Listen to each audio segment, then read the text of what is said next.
Hello students, very good morning. LTX క్లాసెస్లో the Hindu editorial analysis చూస్తున్న వాళ్ళలో చాలామంది బ్యాంక్ ఎగ్జామ్ ఆస్పిరెంట్స్ కూడా ఉన్నారు. బ్యాంక్ ఆస్పిరెంట్స్ కోసం మనం సెపరేట్గా ఒక ఛానల్ స్టార్ట్ చేసాం. ఆ ఛానల్లో కూడా ఎడిటోరియల్ అనాలిసిస్ అనేది జరుగుతుంది. దాంట్లో సినోనిమ్స్ మరియు antonyms, idioms and phrasal verbs కూడా కవర్ చేయడం అనేది జరుగుతుంది. సో ఎవరైనా బ్యాంక్ ఆస్పిరెంట్స్ ఈ వీడియో చూస్తున్నట్లయితే ఇప్పుడు ఈ వీడియో యొక్క టైటిల్లో మీకు ఎల్టీఎక్స్ బ్యాంక్ ఛానల్ యొక్క లింక్ ఉంటుంది. ఎల్టీఎక్స్ బ్యాంక్ అని కనిపిస్తుంది. Just click on the link. ఆ ఛానల్లోకి వచ్చేయండి. ఆ ఛానల్ సబ్స్క్రైబ్ చేసుకోండి. అందులో మార్నింగ్ 8:30 AM ప్రతిరోజు కూడా మనకి సినోనిమ్స్, యాంటోనిమ్స్తో పాటు ఎడిటోరియల్ వొకాబులరీ జరిగి తర్వాత అనాలిసిస్ అనేది కంటిన్యూ అవుతుంది. ఈ ఛానల్ యూపీఎస్సీ ఆస్పిరెంట్స్ కోసం పెట్టింది. So UPSC aspirants can continue here. Bank exam aspirants please move to the other channel. Take care. So session start చేసే ముందు మీ అందరికీ చిన్న అనౌన్స్మెంట్ అమ్మా. ఇప్పుడు మీరు చూస్తున్న ఈ పీడిఎఫ్ అనేది మన ఎల్టీఎక్స్ యూపీఎస్సీ టెలిగ్రామ్ ఛానల్లో మీకు లభిస్తుంది. సర్చ్ కొట్టండి యూట్యూబ్, టెలిగ్రామ్కి వెళ్ళి ఎల్టీఎక్స్ యూపీఎస్సీ అంటే మీకు వచ్చేస్తుంది ఛానల్. దాంట్లో ఈ పీడిఎఫ్ మీకు అందుబాటులో ఉంటుంది. అలాగే free editorial vocabulary quizzes LTX classes యాప్లో మీకు అందుబాటులో ఉంటాయి. యాప్ డౌన్లోడ్ చేసుకోండి. సో యూపీఎస్సీ ఆస్పిరెంట్స్ కోసం సూపర్ సంక్రాంతి ఆఫర్ మనం అందిస్తున్నాం. UPSC GS prelims come mains with life time validity మీకు కేవలం 30,000 రూపాయలకి లభిస్తుంది. ఈఎంఐ 10,000 పర్ మంత్, 10,000 రూపాయలు పర్ మంత్ ఈఎంఐతో మీకు ఈ ప్రోగ్రామ్ అనేది అందుబాటులో ఉంది. You can make use of this program. ఈ నెంబర్కి మీరు కాంటాక్ట్ చేసి వివరాలు తెలుసుకోవచ్చు. ఏమాత్రం డౌట్ ఉన్నా మీరు ఫ్రీ డెమో అడిగినా సరే ఇస్తారు. మేడంని అడిగితే మీకు ఫ్రీ డెమో ఇస్తారు. 1 full day మీరు డెమో చూసి ప్రతి సబ్జెక్ట్ని చెక్ చేసుకొని బాగుంది అంటేనే రండి. చాలామంది హైదరాబాద్ అశోక్ నగర్లో లక్షల్లో ఫీజులు కట్టేసి దిగిన తర్వాత క్వాలిటీ బాగాలేదని తర్వాత రిలీజ్ అయ్యి తర్వాత గింజుకుంటున్నారు. సో దానికంటే ముందే అక్కడ డెమోలు అటెండ్ అవ్వండి, ఇక్కడ కూడా అటెండ్ అవ్వండి. ఏది బాగుంటే అక్కడ పే చేయండి. మనది తక్కువ fee, better quality, life time validity with EMI option. Optionals పైన కూడా ఆఫర్స్, సంక్రాంతి ఆఫర్స్ ఉన్నాయి. PSIR, sociology, pubad, anthropology, Telugu literature అన్నింటిపైన కూడా మనకి డిస్కౌంట్స్ ఉన్నాయి. 24,000కి దట్టు విత్ ఈఎంఐ ఆప్షన్ మనం ప్రొవైడ్ చేస్తున్నాం. డౌట్ ఉంటే ఈ నెంబర్కి కాంటాక్ట్ చెయ్యండి. Title of today's editorial is no secret FIR. No secret FIR అంటే అర్థం ఏంటమ్మా? సీక్రెట్గా జరగకూడని విషయం అది. అంటే బయటికి క్లియర్గా చెప్పాల్సింది, ట్రాన్స్పరెంట్గా ఉండాల్సిన అంశం ఇది, సీక్రెట్గా జరగాల్సిన అంశం కాదు అని. దీని గురించి deliberations on draft digital personal data protection rules must be open. Draft digital personal data protection రూల్స్కి సంబంధించిన డెలిబరేషన్స్ అంటే చర్చలు అనేవి ఓపెన్గా ఉండాలి. ఓకే, ఎలా ఉండాలమ్మా? They must be open. ట్రాన్స్పరెంట్గా, ఓపెన్గా ఉండాలి. డెలిబరేషన్స్ అంటే చర్చలు. ద డ్రాఫ్ట్ అంటే అర్థం ఏంటో తెలుసా మీకు? డ్రాఫ్ట్ అంటే something that is not final, work in progress, ఇంకా జరుగుతోంది, ఇంకా ఫైనల్ కాలేదు అనే దాన్ని మనం డ్రాఫ్ట్ అంటాం. The draft digital personal data protection rules 2025 is a long overdue advance in the direction of enforcing the fundamental right to informational privacy for Indians affirmed by the Supreme Court of India in the landmark case Justice Case Puttaswamy versus Union of India 2017. Draft అంటే అర్థం ఏంటి? ఏం చెప్పాను? Something that is not yet finalized, ఇంకా finalize కానిది, work in ప్రోగ్రెస్ని మనం draft అంటాం. Digital personal data protection rules ఇవి తీసుకొచ్చారు 2025. Digital personal data protection rules అంటే మనం ఫేస్బుక్ వాడినప్పుడు కానీ, ఇన్స్టాగ్రామ్ వాడినప్పుడు కానీ, యూట్యూబ్ వాడినప్పుడు కానీ, చాలా ఆన్లైన్ వెబ్సైట్స్ వాడినప్పుడు కానీ మన డేటా వాళ్ళ దగ్గరికి వెళ్తుంది. ఆ డేటాని వాళ్ళు ఎలా వాడాలి, ఎవరికైనా రివీల్ చేయొచ్చా, చేయకూడదా, వేరే వాళ్ళకి అమ్మొచ్చా, అమ్మకూడదా, ఇలాంటి విషయంలో క్లియర్ కట్ రూల్స్ అనేవి తీసుకొస్తున్నారు. ఈ తీసుకురావడం అనేది it's a long over due, అంటే ఎప్పుడో జరగాల్సింది ఇప్పటికే బాగా లేట్ అయ్యింది. అడ్వాన్స్ అంటే అడుగు ముందుకు వేయడం, ముందుకు వేస్తున్న అడుగును మనం అడ్వాన్స్ అంటాం. ఓకే, అడ్వాన్స్ అంటే అర్థం ఏంటమ్మా? ఒక అడుగు ముందుకు వేయడం. In the direction of enforcing the fundamental right to informational privacy. Fundamental right to informational privacy అంటే నా యొక్క ఇన్ఫర్మేషన్ అనేది ప్రైవేట్గా ఉండాలి, అది నేను అనుమతిస్తే కానీ ఎవరికి షేర్ చేయకూడదు అనేది నా యొక్క ఫండమెంటల్ రైట్. అది ఎవరు చెప్పారు? సుప్రీంకోర్టు చెప్పింది. ఎప్పుడు చెప్పింది? 2017 వచ్చిన K S Puttaswamy versus Union of India కేసులో it's a landmark judgment. మనకి ఆర్టికల్ 21లో రైట్ టు లైఫ్ ఉంటుంది. ఆర్టికల్ 21లో ఉన్న రైట్ టు లైఫ్లోనే రైట్ టు ప్రైవసీ కూడా వస్తుంది అని కేఎస్ పుట్టస్వామి కేసులో సుప్రీంకోర్టు అనేది క్లియర్గా చెప్పడం జరిగింది. సో రైట్ టు ప్రైవసీ అనేది ఫండమెంటల్ రైటా కాదా అనే మీ ప్రశ్న మీకు వస్తే ఆన్సర్ ఏంటి? ఎస్ అని చెప్పాలి. మీరు కాన్స్టిట్యూషన్ చూసినప్పుడు ఆర్టికల్ 21లో రైట్ టు లైఫ్ ఉంటుంది, కానీ రైట్ టు ప్రైవసీని ఎక్కడ రాసి ఉండదు.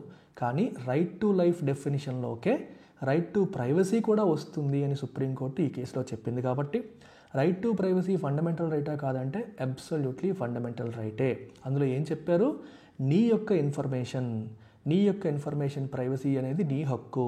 నీకు తెలియకుండా నీ ఇన్ఫర్మేషన్ని వేరే వాళ్ళకి రివీల్ చేయకూడదు. నీకు ఆ fundamental right to informational privacy ఉంది అని సుప్రీంకోర్టు క్లియర్గా చెప్పడం జరిగింది. అయితే సుప్రీంకోర్టు ఆ విషయం చెప్పినప్పటికీ దాన్ని ఇంప్లిమెంట్ చేయడానికి ఇప్పటివరకు చట్టం అనేది రాలేదు. ఆ చట్టం తీసుకొచ్చే క్రమంలో ఈ రూల్స్ క్రియేట్ చేసే కార్యక్రమం అనేది ఎప్పుడో జరిగి ఉండాల్సింది. 2017 ఎప్పుడు, 2025 ఏంటి అంటే 7 సంవత్సరాలు దాటిపోయింది. It's a long overdue exercise అనమాట. The digital personal data protection act which these draft rules seek to enforce was passed in parliament over a year ago. ఇది చాలా ఇంపార్టెంట్ ఆస్పెక్ట్ గమనించండి. ఇక్కడ ఏమంటున్నారు? The digital personal data protection act. Digital personal data protection act అనేది already పార్లమెంట్లో pass అయిపోయిందంట. It was passed in parliament over a year ago. సంవత్సరం క్రితమే ఇది పార్లమెంట్లో ఈ చట్టం పాస్ అయిపోయింది. మరి పార్లమెంట్లో పాస్ అయిపోయిన చట్టానికి ఇప్పుడు రూల్స్ ఏంటి అని మీరు అనుకోవచ్చు. ఇది చాలా ఇంట్రెస్టింగ్ ఆస్పెక్ట్. సో దీన్నే మనం పాలిటీలో డెలిగేటెడ్ లెజిస్లేషన్ అంటాం. డెలిగేటెడ్ లెజిస్లేషన్, పబ్లిక్ అడ్మినిస్ట్రేషన్లో కూడా దీని గురించి మాట్లాడతాం. అంటే ఒక చట్టం ఏదైతే ఉందో పార్లమెంట్లో దాన్ని పాస్ చేసినప్పుడు అవుట్లైన్ మాత్రమే ఉంటుంది. అవుట్లైన్ అంటే అర్థం ఏంటమ్మా? బ్రాడ్ లెవెల్లో, హై లెవెల్లో అది ఏం కవర్ చేస్తుందనే అంశాలు మాత్రమే మెన్షన్ చేస్తారు. మరి ఈ చట్టానికి సంబంధించిన డీటెయిల్డ్ రూల్స్ అండ్ రెగ్యులేషన్స్ అనేవి పార్లమెంట్లో వస్తాయంటే రావు. అవి పార్లమెంట్లో తయారు చేయరు. మరి ఎవరు చేస్తారు? Concerned ministry. అది ఏ మినిస్ట్రీ కిందకు వస్తుందో ఆ మినిస్ట్రీలో ఉన్న ఆఫీసర్స్ ఈ detailed rules and regulations create చేస్తారు. అంటే ఈ చట్టాన్ని ఇంప్లిమెంట్ చేయడానికి. అంటే ఇట్స్ లైక్ అవుట్లైన్ క్రియేట్ అయిపోతుంది. ఇలాగా అవుట్లైన్లో ఈ ఇంటర్నల్ డీటెయిల్స్ అన్నీ కూడా తర్వాత ఫిల్ అవుతాయి అన్నట్టు. పూర్తి స్థాయి రూల్స్ అండ్ రెగ్యులేషన్స్ అన్నీ కూడా కన్సర్న్డ్ మినిస్ట్రీ కూర్చొని తయారు చేస్తుంది. అందుకే దీన్ని ఏమన్నాం? డెలిగేటెడ్ లెజిస్లేషన్ అంటున్నాం. డెలిగేట్ అంటే అర్థం ఏంటి? బాధ్యతని వేరే వాళ్ళకి అప్పచెప్పడం. ఇక్కడ ఎవరికి అప్పచెప్తున్నారు? లెజిస్లేచర్ అంటే ఏంటి? చట్టాలు చేసే సభ, చట్టసభ. మామూలుగా చట్టాలు చేయడం ఎవరి రెస్పాన్సిబిలిటీ? లెజిస్లేచర్ది. అది ఇప్పుడు ఎవరికి అప్పచెప్తుంది? ఎగ్జిక్యూటివ్కి. ఎగ్జిక్యూటివ్ అంటే అర్థం ఏంటి? చట్టాలు ఇంప్లిమెంట్ చేసే విభాగాన్ని మనం ఎగ్జిక్యూటివ్ అంటాం. లైక్ ప్రభుత్వం, ఐఏఎస్, ఐపీఎస్, ఐఆర్ఎస్లు అందరూ ఎగ్జిక్యూటివ్లో భాగం. ఎంపీలు అందరూ లెజిస్లేచర్లో భాగం. ఎంపీలు ఈ పనులన్నీ చేయొచ్చు కదా అంటే చెయ్యలేరు. 2 రీజన్స్ ఉన్నాయి. ఒకటి, పార్లమెంట్ అన్ని రోజులు సమావేశపరిచి జరగదు. 2, ఎంపీస్కి దీనికి అవసరమైన టెక్నికల్ నాలెడ్జ్ ఉండదు. కాబట్టి అవుట్లైన్ అనేది క్రియేట్ అవుతుంది తప్పితే మొత్తం రూల్స్ అండ్ రెగ్యులేషన్స్ అన్నీ కూడా ఆ కన్సర్న్డ్ మినిస్ట్రీలో ఉన్న డిపార్ట్మెంట్స్ చేస్తాయి. అందుకే దీన్ని డెలిగేటెడ్ లెజిస్లేషన్ అంటాం. లెజిస్లేషన్ అంటే చట్టం చేయడం. ఈ బాధ్యతని చట్టసభ అంటే పార్లమెంట్ ఎగ్జిక్యూటివ్కి డెలిగేట్ చేసింది, అప్పచెప్పడం అనమాట. So that is the concept of delegated legislation. చాలా సందర్భాల్లో యూపీఎస్సీలో ఈ క్వశ్చన్ అడిగారు. గుర్తుపెట్టుకోండి, తెలుసుకోండి. దిస్ 7-year వెయిట్ అంటే 2017లో చట్టం తీర్పు వచ్చిన తర్వాత ఈ రోజు వరకు జరగలేదు. This 7-year wait has most likely not been without costs for the privacy of the data of Indians as it coincided with a period that saw a rapid growth in digitization. మరి 7 సంవత్సరాల నుంచి జరుగుతున్న ఈ waiting ఏదైతే ఉందో has most likely not been without costs for the privacy of the data of Indians. మరి 7 సంవత్సరాలు late అయిపోయింది. ఈ ప్రాసెస్లో ఇండియన్స్ యొక్క డేటా ప్రైవసీకి దెబ్బలు తగిలాయా? ఎస్, దెబ్బలు తగిలాయి. వితౌట్ ద కాస్ట్ అంటే అర్థం ఏంటమ్మా? Not been without the cost అంటే ఈలోపు మన డేటా చాలాసార్లు ఎక్స్పోజ్ అయింది, మన డేటా ప్రైవసీ అనేది చాలాసార్లు కాంప్రమైజ్ అయింది. సుప్రీంకోర్టు తీర్పు ఇచ్చినప్పటికీ దాన్ని ఇంప్లిమెంట్ చేసే చట్టం తీసుకురావడంలో ప్రభుత్వం తాత్సారం డిలే చేయడం వల్ల చాలామంది వాళ్ళ ప్రైవసీని కోల్పోవడం అనేది కూడా జరిగింది అనేది కూడా మనకి ఇక్కడ రాస్తున్నారు. ఇదే పీరియడ్లో డిజిటైజేషన్ చాలా ర్యాపిడ్గా గ్రో అవ్వడం, డిజిటల్ కంటెంట్ యొక్క కన్జంప్షన్ చాలా ఎక్కువగా పెరగడం కూడా మనకి జరిగింది. The proposed rules offer direction on how online services will be required to communicate the purposes of the data collection to the users.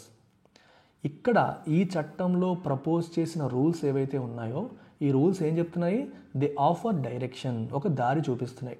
ఏ విషయంలో?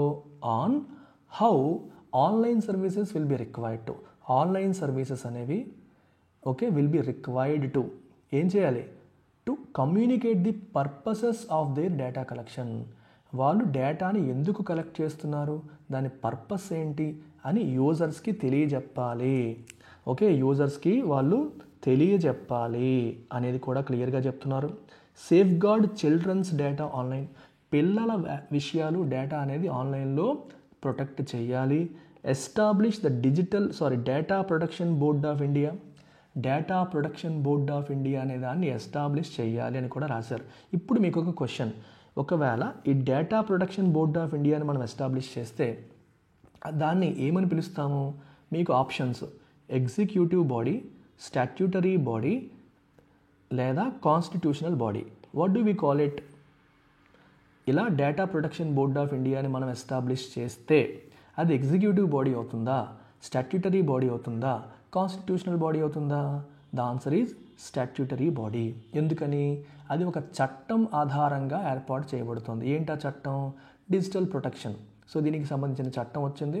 సో చట్టాన్ని బేస్ చేసుకొని వచ్చింది. చట్టాన్ని ఇంగ్లీష్లో మనం స్టాట్యూట్ అని కూడా అంటాం.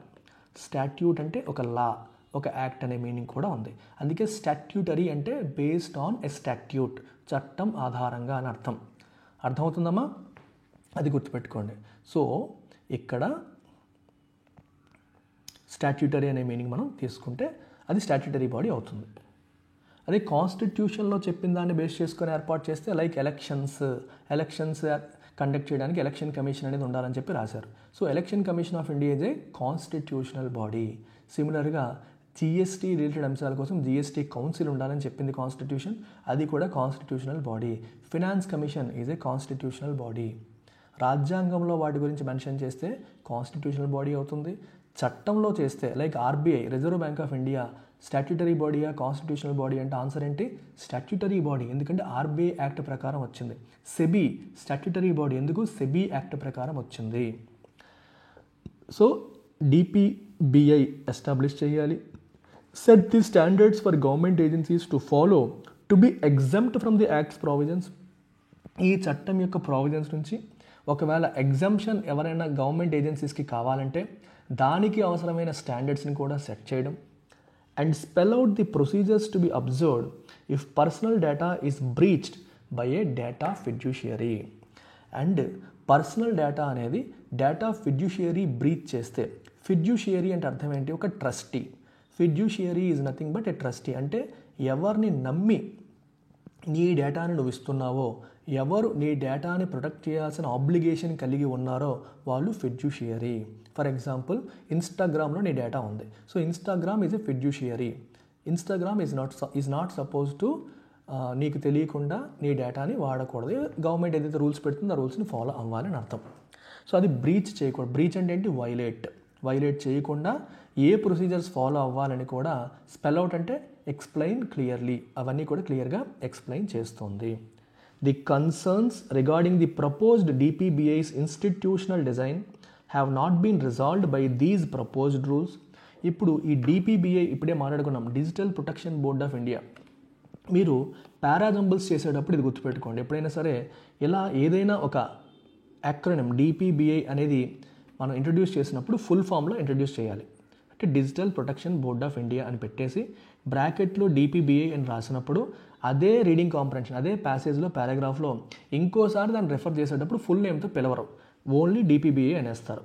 ఎందుకు అనేసారు? దీన్ని ఆల్రెడీ మనం డిఫైన్ చేసాం కాబట్టి. అదే పారాజంబుల్లో సెంటెన్సెస్ ముందుకి పక్కకి షఫుల్ చేసినప్పుడు ఇది మనకు ఒక టెక్నిక్ అవుతుంది. ఎలాంటి యాక్రోనిమ్ కనిపించిందంటే దీని ఫుల్ డెఫినేషన్ ఎక్కడైనా ఇచ్చారా చూడాలి, అది ముందు వస్తుంది, యాక్రోనిమ్ డైరెక్ట్గా వాడడం తర్వాత వస్తుంది. ఇది గుర్తుపెట్టుకోండి. The concerns regarding the proposed DPBI's institutional design have not been resolved by these proposed rules. డిపిబిఏ యొక్క ఇన్స్టిట్యూషనల్ డిజైన్ విషయంలో కొన్ని కన్సర్న్స్ ఉన్నాయి. అంటే ఇది ఇండిపెండెంట్గా పనిచేస్తుందా, లేకపోతే దీన్ని ఎవరినైనా ఇన్ఫ్లుయెన్స్ చేస్తారా అన్న అనుమానాలు అనేవి చాలా ఉన్నాయి. దానికి సంబంధించి మనకున్న డౌట్స్, కన్సర్న్స్, వాటిని ఈ ప్రపోజ్డ్ రూల్స్ రిజాల్వ్ చేసాయా, పరిష్కరించాయా, మనకి డౌట్స్ లేకుండా చేసాయి అంటే నో, వీటిని అవి రిజాల్వ్ చేయలేకపోయాయి. And it may not be realistic to expect such an outcome from subordinate legislation. Very very important point. ఇందాకే చెప్పాను మీకు, మెయిన్ లెజిస్లేషన్ పార్లమెంట్లో జరుగుతుంది, దాన్ని బేస్ చేసుకొని ఈ డ్రాఫ్ట్ రూల్స్ అనేవి ఎగ్జిక్యూటివ్ క్రియేట్ చేస్తుంది సార్. సో ఎగ్జిక్యూటివ్ క్రియేట్ చేసే ఈ రూల్స్ అన్నిటిని మనం సబార్డినేట్ లెజిస్లేషన్ అంటాం. మెయిన్ లెజిస్లేషన్ ఏంటి? పార్లమెంట్లో చేసింది. సో సబార్డినేట్ లెజిస్లేషన్ నుంచి అవన్నీ వచ్చేస్తాయి, అవుట్కమ్ అంటే రిజల్ట్, అవన్నీ వచ్చేస్తాయని ఎక్స్పెక్ట్ చేయడం అనేది మే నాట్ బీ రియలిస్టిక్. అది రియలిస్టిక్ కాదు, జరిగే అవకాశం తక్కువ అని అర్థం. ఏమైనా ఉంటే మెయిన్ చట్టంలోనే పెట్టాలి తప్పితే ఇలాంటివన్నీ కూడా సబార్డినేట్ లెజిస్లేషన్లో రావు అని దీని యొక్క అర్థం. చూస్తున్నా గత పావు గంట నుంచి లైక్స్ అక్కడే ఆగిపోయాయి, ఇంకా ఎవరు లైక్ చేయట్లేదు. నేను అలుగుతా, బొంగమూత పెడతా, ప్లీజ్ డూ లైక్. యూట్యూబ్ అలాగే ఫంక్షన్ చేస్తుంది. మీకోసం కాకపోయినా, నా కోసం కాకపోయినా, ఈ యూట్యూబ్ కోసం అన్నా మీరు లైక్ చేయండి. అప్పుడే 10 మందికి మంచి జరుగుతుంది, 10 మందికి ఈ మంచి వీడియో వెళ్తుంది. ఇది మంచిదేనా? ఉపయోగపడుతుందా? నేను బాగా చెప్తున్నానా?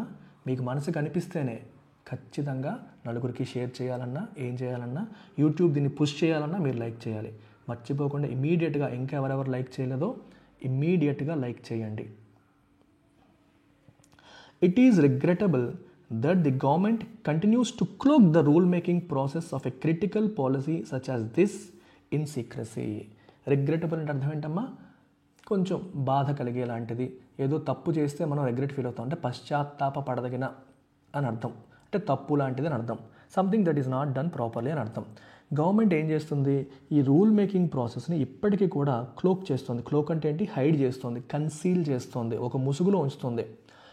ఇలాంటి క్రిటికల్ పాలసీని సీక్రెసీ అనే ముసుగులో వీటిని దాస్తోంది. ఓపెన్గా పెట్టాల్సిన విషయాన్ని కూడా సీక్రెసీలో మెయింటైన్ చేస్తుంది government. Since justice B N Srikrishna committee was convened to draft the first bill for data protection. Justice B N Srikrishna committee was convened అంటే ఏర్పాటు చేయబడింది అని అర్థం. దేనికోసం? To draft first bill for data protection. Data protection కోసం ఫస్ట్ బిల్ డ్రాఫ్ట్ చేయడం కోసం ఏర్పాటు చేసిన కమిటీ అది. సిన్స్ అంటే అప్పటి నుండి the government has consistently decline to place recommendations from stake holders in the public domain. అప్పటి నుంచి గవర్నమెంట్ హ్యాస్ కన్సిస్టెంట్లీ డిక్లైన్డ్ అంటే అర్థం ఏంటమ్మా? రిజెక్ట్ చేసింది. దేనికి? To place recommendations from various stake holders, different stake holders నుంచి, అంటే భాగస్వాములు, అంటే ఈ విషయంలో ఇన్వాల్వ్ అయిన వాళ్ళ నుంచి వస్తున్న వేరియస్ రికమెండేషన్స్ని పబ్లిక్ డొమైన్లో, ప్రజాక్షేత్రంలో పెట్టడం విషయంలో ప్రభుత్వం ప్రతిసారి కూడా డిక్లైన్ చేస్తుంది, ఒప్పుకోవట్లేదు. అంటే ప్రతి రికమెండేషన్ని మీరు ప్రజాక్షేత్రంలో పెట్టండి అంటే పెట్టట్లేదు. And has foreclosed such disclosure for these draft rules as well. ఈ డ్రాఫ్ట్ రూల్స్కి సంబంధించిన డిస్క్లోజర్స్ని కూడా ముందే క్లోజ్ చేసేసింది. ఫోర్క్లోజ్ అంటే క్లోజ్ బిఫోర్, ఫోర్ అంటే ముందు కదా, అలాగా. For legislation where the stakes are high for individual users as well as for large technology firms. చూసారా? For legislation where the stakes are high. Stakes అంటే ఏంటమ్మా? భాగం, షేర్ అన్నట్టు. స్టేక్స్ ఆర్ హై అంటే అర్థం ఏంటంటే ఈ చట్టం వస్తే పెద్ద పెద్ద టెక్నాలజీ ఫర్మ్స్కి, ఇండివిజువల్ యూజర్స్కి కూడా చాలా ఇంపాక్ట్ ఉంటుంది. When you say the stakes are high, that means it will impact in a great way. చాలా ఎక్కువగా మనల్ని ప్రభావితం చేస్తుంది అన్నప్పుడే we say the stakes are high. Okay. And open deliberative process is essential. ఒక ఓపెన్ డెలిబరేటివ్ ప్రాసెస్ అనేది essential, ఖచ్చితంగా ఉండాలి. సో ట్రాన్స్పరెన్సీ అనేది మెయింటైన్ అవ్వాలి. ఎందుకంటే ఈ చట్టం వల్ల పెద్ద పెద్ద టెక్నాలజీ కంపెనీస్ పైన ఇంపాక్ట్ పడుతుంది. ఎందుకని? డేటాని వాళ్ళు ఎలా వాడేస్తారో ఏంటో, సో రూల్స్ ఉంటాయి ఎలా వాడాలి ఏంటి అనే విషయంలో. సో అలాగే యూజర్స్కి కూడా ఇంపాక్ట్ ఉంటుంది. It can only be facilitated when industry associations and general public can find equal footing by being equal participants with transparency into each other's viewpoints during the consultation process. మీకు అర్థమవుతుందా? ఈ digital data production చట్టం తీసుకొచ్చే rules అనేవి ప్రజల్ని impact చేస్తాయి, industry బాడీస్ని కూడా impact చేస్తాయి, అంటే ఈ టెక్నాలజీ ఫర్మ్స్ని ఇంపాక్ట్ చేస్తాయి. సో దీనికి సంబంధించి రూల్స్ ఫ్రేమ్ చేసేటప్పుడు మీరు ఓన్లీ ఇండస్ట్రీస్తో మాత్రమే కూర్చుంటే ఎలా అవుతుంది? ప్రజలు, స్వచ్ఛంద సంస్థలు వాళ్ళ ప్రతినిధులతో కూడా కూర్చోవాలి. ఇద్దరికీ ఈక్వల్ ఫుటింగ్, ఈక్వల్ ఆపర్చునిటీ అనేది ప్రొవైడ్ చేయాలి. వీళ్ళ వ్యూ పాయింట్ వాళ్ళు తెలుసుకునేలాగా, వాళ్ళ వ్యూ పాయింట్ వీళ్ళు తెలుసుకునేలాంటి పరిస్థితిని ప్రభుత్వం క్రియేట్ చేయాలి. ఈ కన్సల్టేషన్ అంటే సంప్రదింపులు జరిగే ప్రాసెస్లో ట్రాన్స్పరెంట్గా ఎవరి వ్యూ ఏంటనేది ఇంకొకరికి తెలియాలి. In the short and medium term it is essential for the government to proceed with these principles in mind. Short and medium టర్మ్లో సో గవర్నమెంట్కి ఏది ఎసెన్షియల్, ఏది ఇంపార్టెంట్ అంటే to proceed with these principles in mind. ఈ ప్రిన్సిపల్స్ని మైండ్లో పెట్టుకొని ముందుకు వెళ్ళాల్సిన అవసరం ప్రభుత్వానికి ఉంది. While never departing from the key aims of any data protection law. Data protection law యొక్క కీ ఎయిమ్ ఏంటి? వాటి నుంచి డిపార్ట్ అవ్వకూడదు, వాటి నుంచి పక్కకి వెళ్ళకూడదు. ఏంటది? Minimising data collection. వీలైనంత వరకు యూజర్స్ దగ్గర డేటా కలెక్షన్ని మినిమైజ్ చేయాలి. ప్రమోటింగ్ డిస్క్లోజర్స్, వాళ్ళు ఏం చేస్తున్నారు, ఎలా వాడుతున్నారు అనేది ప్రాపర్గా డిస్క్లోజ్ చేయాలి, రివీల్ చేయాలి. పీనలైజింగ్ నెగ్లెక్ట్ ఇన్ ప్రొటెక్టింగ్ యూజర్ డేటాని ప్రొటెక్ట్ చేసే విషయంలో నెగ్లెక్ట్ చేస్తే, నిర్లక్ష్యం వహిస్తే దాన్ని పీనలైజ్ చేయాలి. అండ్ డిస్కరేజింగ్ సర్వీలెన్స్ ప్రాక్టీసెస్ని డిస్కరేజ్ చేయాలి. సర్వీలెన్స్ అంటే అర్థమంటే మానిటర్ చేయడాన్ని, అంటే ఏం చేస్తున్నారు యూజర్స్ అనే ప్రాక్టీసెస్ని డిస్కరేజ్ చేయాలి. Both by the private sector and the government. ఇది ప్రైవేట్ సెక్టర్ మాత్రమే కాదు, ప్రభుత్వం కూడా అపోజిషన్ వాళ్ళు ఏం చేస్తున్నారు, యూజర్లు ఏం చేస్తున్నారు సర్వీలెన్స్ చేసే పద్ధతులు ఆపుకోవాలి. ఈ ఫోన్ ట్యాపింగ్లు, మొబైల్ ట్యాపింగ్లు, వాళ్ళు అలా వాట్సాప్లో ఏం చేస్తున్నారు, దీంట్లో ఏం చేస్తున్నారు, ఎవరితో ఏం మాట్లాడుతున్నారు, ఇది చేయకూడదు. This process must also play out in a timely fashion. ఈ ప్రాసెస్ కూడా ఒక టైమ్లీ ఫ్యాషన్లో ఇది టైమ్లీ అంటే ఒక టైం బౌండ్గా ఇంప్లిమెంట్ అవ్వాలి. As Indians have been waiting for too long to finally obtain the rights that were affirmed for them in 2017. 2017లోనే కేఎస్ పుట్టస్వామి కేసు సుప్రీంకోర్టు వాళ్ళకి ఇచ్చిన రైట్స్ని ఇప్పటి వరకు పొందలేకపోయారు ఇండియన్ సిటిజన్స్. సో వాళ్ళు ఎప్పటి నుంచో వెయిట్ చేస్తున్నారు, చాలా ఎక్కువ కాలం నుంచి వెయిట్ చేస్తున్నారు. సో ఇప్పటికన్నా రావాలి, లేట్ అవ్వకూడదు అని అర్థం. Otherwise people's confidence in the government's seriousness about protecting their data from government agencies as well as private enterprises would be shaken. లేకపోతే ప్రజలకి ప్రభుత్వం పైన ఉన్న నమ్మకం అనేది సడలుతోంది. ఏ విషయంలో? గవర్నమెంట్ ఏజెన్సీస్ కానీ ప్రైవేట్ సంస్థలు కానీ వాళ్ళ డేటాని తప్పుగా యూజ్ చేయట్లేదు అనే నమ్మకం సడిలిపోయే అవకాశం ఉంటుంది. ఆల్రెడీ తప్పుగా యూజ్ చేయడం అనేది జరుగుతోంది. సో అది జరగకుండా ఉండడం కోసమే ఈ చట్టాలు, ఈ రూల్స్ తేవాలి. వీటిని తేవడంలో ఇంకా డిలే చేస్తే ప్రజలకి ప్రభుత్వం పైన ఉన్న నమ్మకం సడిలే పరిస్థితి అనేది వస్తుంది. ఇది ఫైనల్గా ఆర్టికల్ చెప్తున్న మాట. సో దీన్ని బేస్ చేసుకొని మనం రీడింగ్ కాంప్రహెన్షన్ క్వశ్చన్స్ అనేవి చూద్దాం. టోన్ ఆఫ్ ది ఆథర్ ఎలా ఉంది? ఆప్టిమిస్టిక్గా ఉందా? లేదు. సర్కాస్టిక్గా, వెటకారంగా ఉందా? లేదు. పట్టించుకోకుండా ఉందా? లేదు. క్రిటికల్గా ఉంది. ఎందుకు క్రిటికల్ అని చెప్తున్నాను? ప్రభుత్వం ట్రాన్స్పరెంట్గా ఉండట్లేదు, డెలిబరేషన్స్ సీక్రెట్గా చేస్తున్నారు, ఓపెన్గా చేయాలి, ఒకళ్ళ వ్యూ పాయింట్ ఇంకొకరికి తెలియాలని చెప్పి పదే ఆథర్ చెప్తున్నారు. అంటే ప్రభుత్వాన్ని క్రిటిసైజ్ చేయడం అనేది జరుగుతోంది. Then what is the main idea of the article? Article యొక్క మెయిన్ ఐడియా ఏంటి? ట్రాన్స్పరెన్సీ మెయింటైన్ చేయాలి అనేదే కదా. మెయిన్ ఐడియా ఎలా తెలుస్తుంది? ఏ థీమ్ అయితే రిపీట్ అవుతుందో, ఏ వర్డ్ అయితే మళ్ళీ చెప్పబడుతుందో, అలాగే స్టార్టింగ్ సెంటెన్సెస్, ఎండింగ్ సెంటెన్సెస్ మనం గమనిస్తే మెయిన్ ఐడియా పట్టేయడం చాలా ఈజీ. ఓకే, సో గవర్నమెంట్ ఈ దాంట్లో మెయిన్ ఐడియా ఏంటి? The government has implemented digital personal data protection rules effectively. ఎఫెక్టివ్గా ఇంప్లిమెంట్ చేస్తే ప్రభుత్వాన్ని క్రిటిసైజ్ చేసే పరిస్థితి రాదు. The secrecy in drafting the digital personal data protection rules is problematic. ఇది ఫోకస్. ట్రాన్స్పరెన్సీ మెయింటైన్ చేయాలి, వీళ్ళు సీక్రెసీ మెయింటైన్ చేస్తున్నారు. సీక్రెసీ మెయింటైన్ చేయడం అనేది మంచిది కాదు, అది ప్రాబ్లమాటిక్, అది మంచిది కాదు అనేది క్రిస్టల్ క్లియర్గా ప్రభుత్వం చెప్తున్నా, సో ఈ ఆర్టికల్ చెప్తున్న మాట. What can be inferred from the article about the government's approach to policy making? Policy making విషయంలో ప్రభుత్వం యొక్క అప్రోచ్ విషయంలో మనం ఏమి ఇన్ఫర్ చేయొచ్చు? ఇన్ఫర్ అంటే అర్థం ఏంటమ్మా? ఏమి తెలుసుకోవచ్చు అంటే ఇచ్చిన దాన్ని బేస్ చేసుకొని మనం ఏం తెలుసుకోవచ్చు అనేదాన్ని మనం ఇన్ఫరెన్స్ అంటాం. Government actively involves the public? No, అది చేయట్లేదనే కదా క్రిటిసిజం వచ్చింది. The government prioritises transparency? Government ట్రాన్స్పరెన్సీని ప్రయారిటైజ్ చేస్తుందా? చేయట్లేదనే కదా క్రిటిసైజ్ చేస్తున్నాం. The government has been reluctant to involve stakeholders transparently in drafting these rules. Yes, government స్టేక్ హోల్డర్స్ని ఈ రూల్స్ డ్రాఫ్ట్ చేసే విషయంలో ట్రాన్స్పరెంట్గా ఇన్వాల్వ్ చేయట్లేదు, అందులో రిలక్టెన్స్ చూపిస్తుంది. It is not showing enthusiasm. Reluctance అంటే అర్థం ఏంటమ్మా? Not showing enthusiasm. మరి గవర్నమెంట్ ఏం చూపించాలి? అలాక్రిటీ. అలాక్రిటీ అంటే cheerful enthusiasm. This is the antonym for reluctance. Reluctance అనే పదానికి ఎగ్జాక్ట్ ఆపోజిట్ వర్డ్ అడిగితే అలాక్రిటీ అని మనం చెప్పొచ్చు. Answer is C. Assumption. Assumption అంటే అర్థం ఏంటి? ఆర్టికల్లో ఆథర్ ఏం చెప్పారో దాన్ని అండర్లయింగ్ ఎజంప్షన్ అంటాం. అంటే దాని వెనకాల దాన్ని సపోర్ట్ చేసే ఆర్గ్యుమెంట్ ఏది అని అర్థం. Public participation and transparency are essential for effective rule making. కళ్ళు మూసుకొని పెట్టేయచ్చు. ఏంటి ఎజంప్షన్? పబ్లిక్ పార్టిసిపేషన్ అనేది అవసరము, ట్రాన్స్పరెన్సీ అనేది అవసరము, పారదర్శకత ఉండాలి, ప్రజల్ని కన్సల్ట్ చేయాలి, ప్రతి విషయంలో కూడా ప్రజల్ని ఇన్వాల్వ్ చేయాలి. ఇవన్నీ ఉంటేనే ఎఫెక్టివ్ రూల్ మేకింగ్ జరుగుతుంది అనే దాంట్లో ఎటువంటి సందేహము లేదు. So your answer is a. మళ్ళీ చెప్తున్నాను, ఎప్పుడైనా సరే ఇది ఆర్గ్యుమెంట్ లేదా స్టేట్మెంట్ లేదా ఆర్టికల్లో చెప్పిందైతే దాన్ని సపోర్ట్ చేసే ఫౌండేషన్ మనకి assumption. So assumption is the foundation for the argument. దీన్ని బేస్ చేసుకొని మనం తీసుకోగలిగేదాన్నే మనం ఇన్ఫరెన్స్ అంటాము.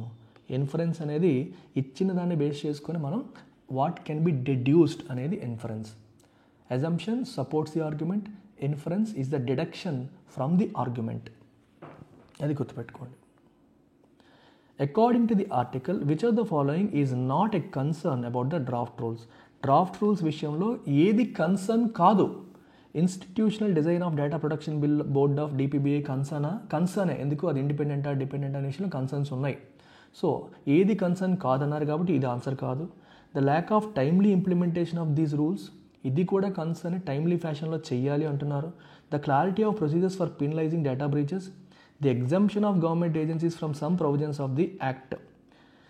ఓకే, ఇది కూడా కన్సర్నే, కానీ క్లారిటీ గురించి ఎక్కడ చెప్పలేదు. క్లారిటీ, ఓ మై గుడ్నెస్, ఇది ఒకసారి చూడాలి, మళ్ళీ ఒకసారి చూడాలి. కొంచెం తొందరపడుతున్నాను, మళ్ళీ ఒకసారి క్రాస్ చెక్ చేయండి. ఇది ఏది కరెక్ట్ ఆన్సర్ అవుతుంది, ఏది కన్సర్న్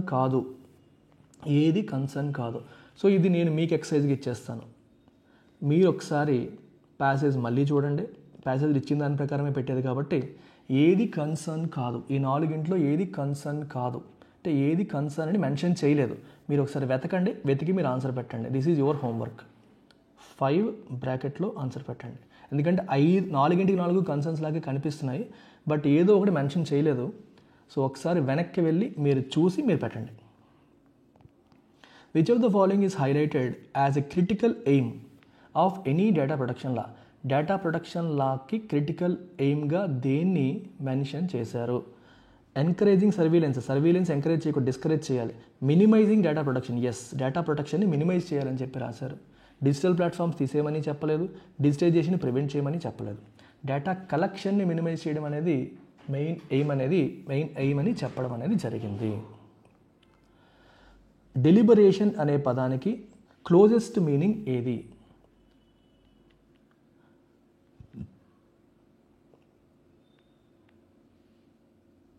ఓకే, డెలిబరేషన్ అనే పదానికి క్లోజెస్ట్ మీనింగ్ ఏంటి? హేస్టీ డెసిషన్ మేకింగా? నో. కేర్ఫుల్ డిస్కషన్ అండ్ కన్సిడరేషనా? ఎస్. డెలిబరేషన్ అంటే అర్థం ఏంటమ్మా? కేర్ఫుల్ డిస్కషన్ అండ్ కన్సిడరేషన్, అది మనకి డెలిబరేషన్ యొక్క మీనింగ్. రిగ్రెటబుల్ అనే పదానికి మీనింగ్ ఏంటి చెప్పండి. రిగ్రెటబుల్ అంటే బాధపడేలాగా, డిసప్పాయింటింగ్ ఆర్ డిజర్వింగ్ రిగ్రెట్ అంటే పశ్చాత్తాపపడగిన అంశాలు మనం రిగ్రెటబుల్ అంటాం. It's a regrettable act. Shake confidence అంటే నమ్మకాన్ని సడలిపోవడం. Reduce or trust belief in something. నమ్మకం అనేది రెడ్యూస్ అవ్వడం లేదా బిలీఫ్ అనేది రెడ్యూస్ అవ్వడం. దట్ ఈజ్ షేక్ కాన్ఫిడెన్స్ అనే పదానికి మీనింగ్. ఇవాల్టి ఎడిటోరియల్ని బేస్ చేసుకొని యూపీఎస్సీ ప్రిలిమ్స్లో ఎటువంటి క్వశ్చన్స్ రావచ్చో ఒకసారి చూద్దాము. Consider the following statements regarding the digital personal data protection rules 2025. The rules aim to enforce the fundamental right to informational privacy as affirmed by the Supreme Court of India in Justice K.S. Puttaswamy versus Union of India. Correcta kada? Absolutely correct. The Data Protection Board of India is designed to function independently without any concerns. లేదు, concerns ఉన్నాయని చెప్పి మనకి editorial చెప్తోంది. So కాబట్టి ఇది తప్పు. Without any concerns కాదు, ఇండిపెండెంట్గా ఫంక్షన్ అయ్యే పరిస్థితులు కనిపించట్లేదు. Then the rules provide procedures to address breaches of personal data by data fiduciaries. ఫిడ్యుషియరీ అంటే అర్థం ఏంటి? మా ట్రస్టీ. ఎవరి దగ్గర అయితే ఎవరిని నమ్మి మనం డేటా ఇస్తున్నామో వాళ్ళు డేటాని ప్రొటెక్ట్ చేయాల్సిన అవసరం ఉంది. వాళ్ళు ఒకవేళ డేటాని ప్రొటెక్ట్ చేయకపోతే, బ్రీచ్ చేస్తే, వైలేట్ చేస్తే ఏం చేయాలి అనడానికి ప్రొసీజర్స్ ఈ చట్టంలో ఉన్నాయా అంటే ఉన్నాయి, ఈ రూల్స్లో ఉన్నాయంటే ఉన్నాయి. So your answer is 1 and 3 only. ఏది కరెక్ట్ అని అడిగారు కదా, which of the above statements are correct అన్నారు. సో 1 and 3 మాత్రమే కరెక్ట్, రెండవది తప్పు. మీకు ఎక్స్ప్లెనేషన్ ఇక్కడ క్లియర్గా ఉంది, చూసుకోవచ్చు. దెన్ ఇంకొక ఎంసీక్యూ కూడా చూద్దాము ప్రిలిమ్స్ బేసిస్ మీద. Consider the following statements related to draft digital protection personal data protection rules 2025. The draft rules are intended to minimize data collection, promote disclosures, penalize neglect in data protection, discourage surveillance practices. Absolutely correct. The government has ensured complete transparency. Government complete transparency ensure చేసిందా? లేదు. Transparency చేయట్లేదనే కదా పదే చెప్తున్నారు, చేయట్లేదు. The draft rules provide exemptions for government agencies from the provisions. Yes, under certain conditions government ఏజెన్సీస్కి exemptions ఇచ్చారా? ఇచ్చారు. సో ఏది కరెక్ట్ అని అడిగారు. Again 1 and 3 are correct. 1 and 3 are correct. మరి ప్రిలిమ్స్ చేసి మెయిన్స్ వదిలేస్తామా? నో. మెయిన్స్లో ఇదే ఎడిటోరియల్ నుంచి ఎటువంటి క్వశ్చన్ రావచ్చు. క్రిటికల్లీ ఎగ్జామిన్ ది ఇంప్లికేషన్స్ అంటే consequences of the draft digital personal data protection rules on privacy rights and data governance in India. ఇండియాలో ప్రైవసీ రైట్స్ మరియు డేటా గవర్నెన్స్ విషయంలో ఈ పర్టికులర్ చట్టం యొక్క రూల్స్ అనేవి ఎటువంటి ఇంప్లికేషన్స్ క్రియేట్ చేయొచ్చు అనేది మనకి ప్రధానంగా అడిగే క్వశ్చన్. సో దీన్ని మీరు 15 మార్క్స్ క్వశ్చన్గా తీసుకొని ఆన్సర్ చేయడానికి ట్రై చేయండి. ఎలా ఆన్సర్ చేయాలి? I'm providing approach also. ఈ క్వశ్చన్ని ఎలా హ్యాండిల్ చేయాలంటే, again any UPSC mains question 3 పార్ట్స్గా మనం రాసుకుంటాం. Introduction, body, conclusion. అక్కడ హెడ్డింగ్స్ రాయకూడదు. ఇంట్రొడక్షన్ అని, బాడీ అని, కంక్లూజన్ అని హెడ్డింగ్స్ రాయకూడదు. కానీ అలా 3 పార్ట్స్గా డివైడ్ చేసుకోవాలి. ఇంట్రోలో ఏం రాయాలి? డిజిటల్ పర్సనల్ డేటా ప్రొటెక్షన్ రూల్స్ని బ్రీఫ్గా ఇంట్రడ్యూస్ చేయండి. దాని పర్పస్ ఏంటనేది డీటెయిల్గా బ్రీఫ్గా చెప్పండి.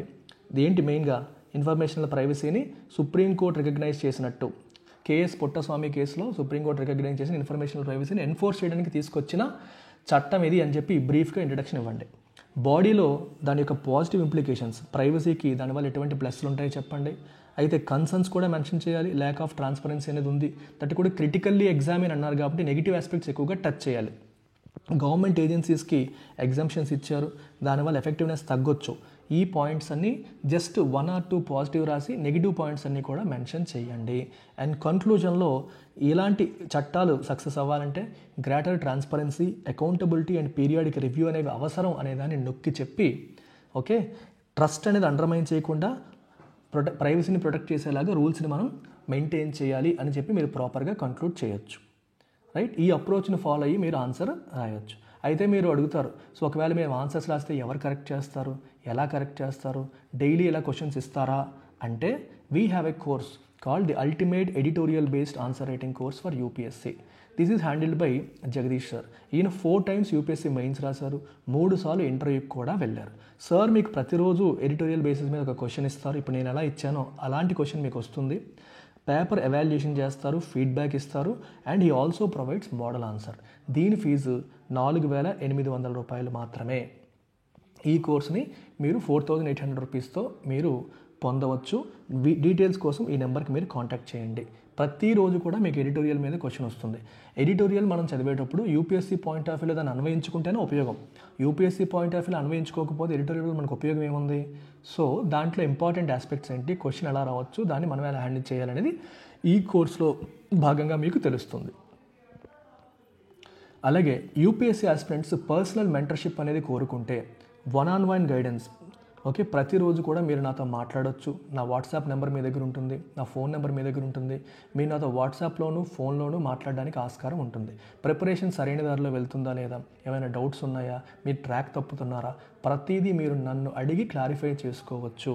ఇది మీరు యూపీఎస్సీ క్రాక్ చేసేంత వరకు లైఫ్ టైం వ్యాలిడిటీతో లభిస్తున్న కోర్సు. ఓకే, దీనికి వివరాలు తెలుసుకోవాలంటే ఈ నెంబర్కి మీరు కాంటాక్ట్ చేయండి, తెలుసుకొని మీరు జాయిన్ అవ్వచ్చు. సో కోర్స్ ఫీ వచ్చేసి 10,000 రూపీస్. కేవలం 10,000 రూపాయలకే మీకు జాబ్ వచ్చేంత వరకు యాక్సెస్తో మెంటర్షిప్ ప్రోగ్రామ్ అనేది మనం అందిస్తున్నాము. బయట కొన్ని వేలు ఛార్జ్ చేస్తారు, 50,000, 60,000 కూడా ఛార్జ్ చేయడం మనం చూస్తున్నాం. అతి తక్కువ ఫీజులో నేనే స్వయంగా మీకు మెంటర్షిప్ ప్రొవైడ్ చేస్తాను.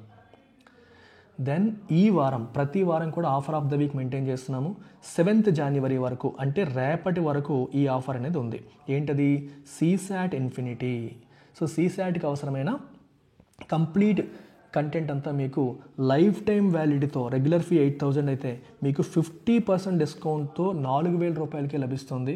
This is valid till 7th January, which is tomorrow. రేపటి వరకు మాత్రమే ఆఫర్ ఉంది.